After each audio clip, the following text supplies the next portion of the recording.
The day after the villain went bankrupt, he tried to commit suicide. I clung to his hand, desperate to stop him.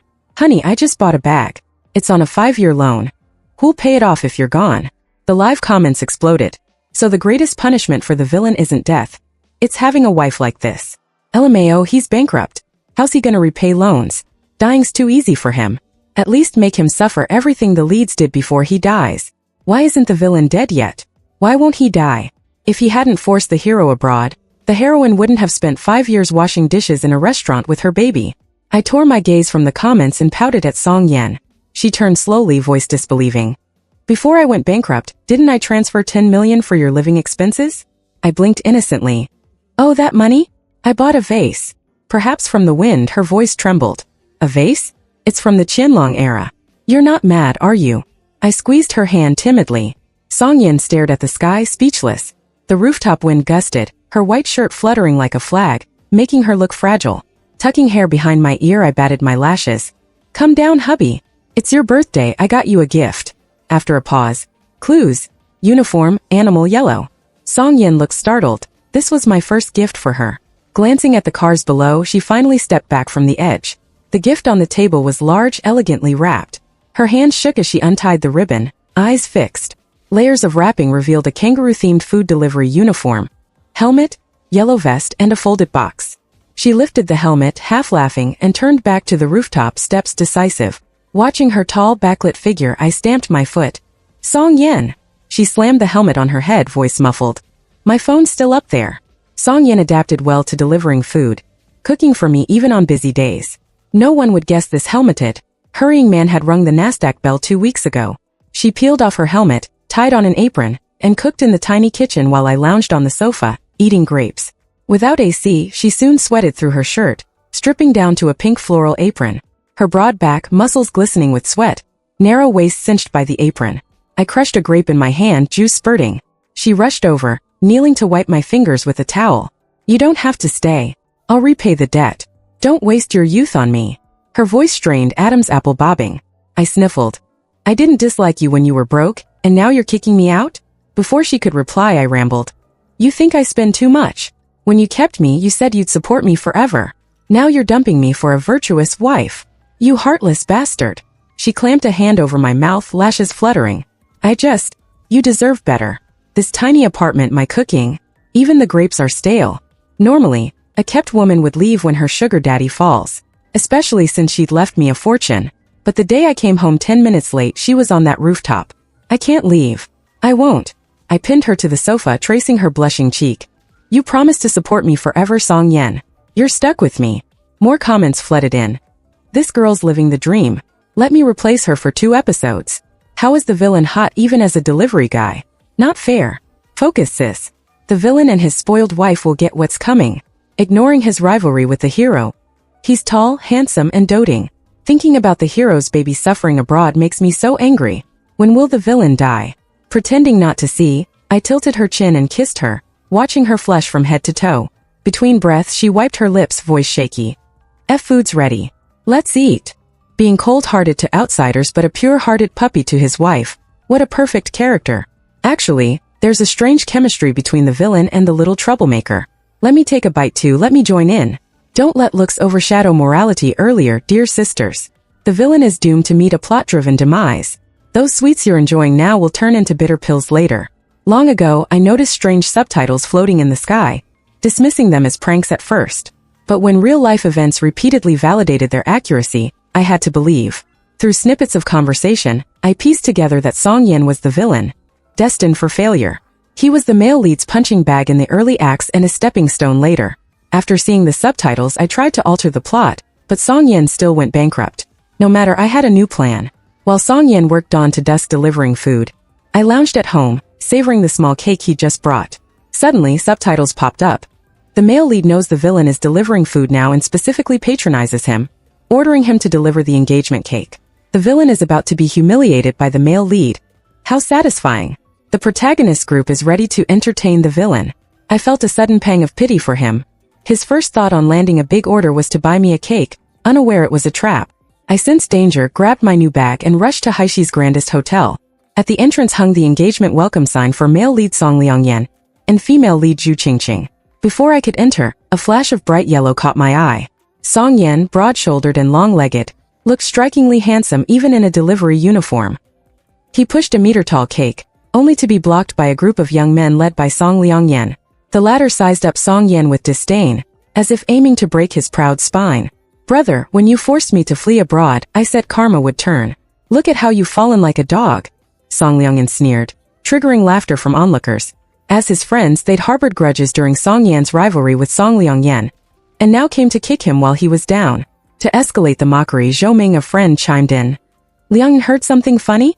Song Yan's bankrupt. Yet that little canary still stays with him." Another jeered. "What a waste. With his delivery wages, can he even support a woman?"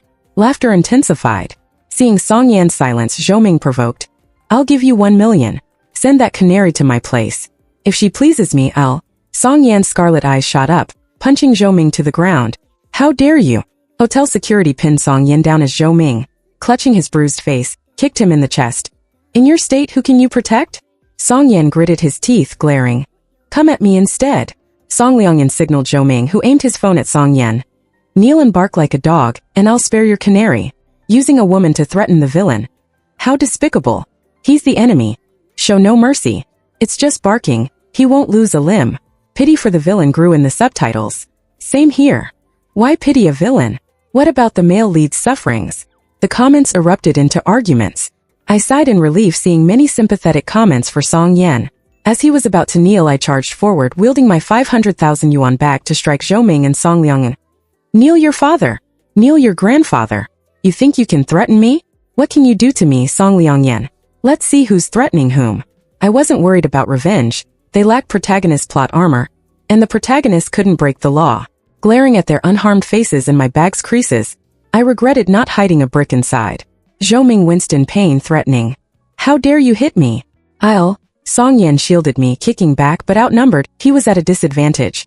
Before I could act, a Rolls-Royce glided silently to the hotel. The window rolled down slightly, revealing a face veiled in cigar smoke, chiseled cheekbones, sharp crow's feet. His index finger tapped the window frame, eyeing me meaningfully. Song Liangyan's furious gaze landed on the car, freezing mid-step before storming to the vestibule. The subtitles exploded. "Here he comes. The heir of Gongqing's largest consortium.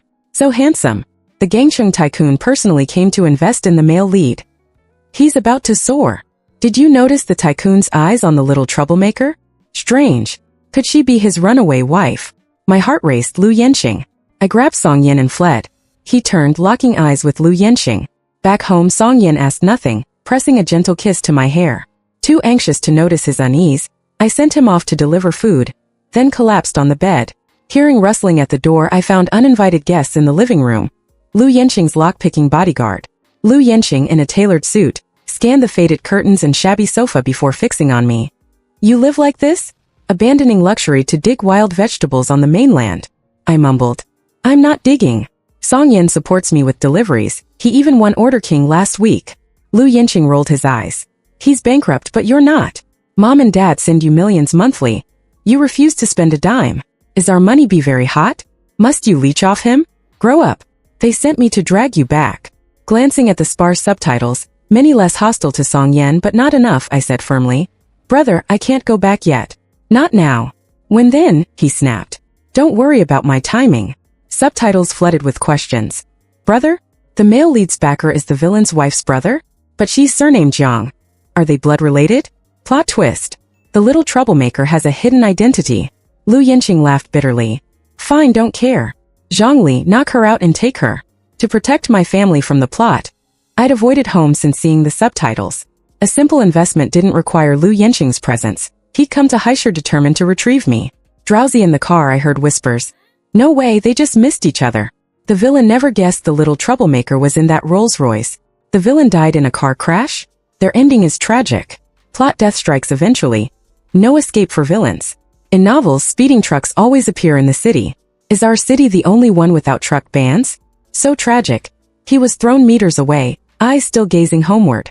I forced my eyes open, tears blurring the subtitles, confirming my worst fears. "Brother, turn back." The electric bike was crushed. A crowd surrounded the scene. Ambulances wailed as I jumped out, spotting Song Yan bloodied. My chest tightened, breath stolen. "Family member?" I nodded, following into the ambulance. Doctors cut his clothes, revealing an old malevolent scar. My heart ached. Why must such a good man be a villain, fated to die miserably? As the ambulance raced, a doctor urged, "Talk to him, keep him fighting." I wiped tears, choking out, "Husband, don't die. We still owe credit. Cartier released a new ring, I want it. My dress is dirty. Husband." His heavy lids twitched. Ha, the villain was literally annoyed back to life. I unexpectedly don't want him to die. They're so fun together. He didn't do much wrong. He separated the leads for 5 years. He sent the male lead abroad, not to prison. The male lead chose not to return. How's that the villain's fault? Subtitles clashed again. I hooked his pinky, chattering on. After hours of surgery, Song Yin survived. Still groggy from anesthesia, he sat dazed as I poked his cheek, snapping photos. Nod, shake your head, blink, open mouth, perfect. He mumbled, holding his ID. What's this? Oh, I took a loan with your ID to buy a jade pendant. Your credit limit is huge.